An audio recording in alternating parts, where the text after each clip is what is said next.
পারে। সেটা হলো আমাদের যারা ওয়ার্কে যাবেন তাদের উদ্দেশ্যে আবারও বলছি, মনোযোগ দিয়ে শুনলে আশা করি আগামী দিনে এই এলাকা থেকে, বিশেষত আমার এই ৮ নং ওয়ার্ড থেকে আমরা বিপুল ভোটে নির্বাচিত হতে পারবো। আর আমরা যারা ওয়ার্ক করব অবশ্যই আমাদেরকে মনে রাখতে হবে আমরা যেন অত্যন্ত আত্মপ্রত্যয়ী হই, আমরা যেন যাদের কাছে যাই তাদেরকে খুব সুন্দরভাবে তাদেরকে বুঝাই।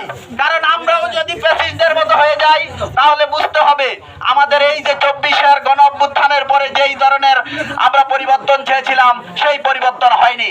আমরা পরিবর্তন চাই। তারা প্যাসিস্ট ছিল, আমরা তাদের মতো হতে চাই না। সেটা আমাদের মা বোনদেরকে বোঝানোর জন্য, আমাদের ভাই বোনদেরকে বোঝানোর জন্য আমরা একসাথে একযোগে কাজ করব।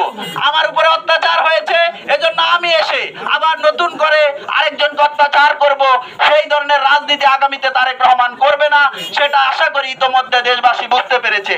তাই আমাদেরকে, আমরা যারা তার কর্মী, আমরা অবশ্যই তাকে অনুসরণ করব, কারণ আমরা একজন তারেক রহমানের সৈনিক।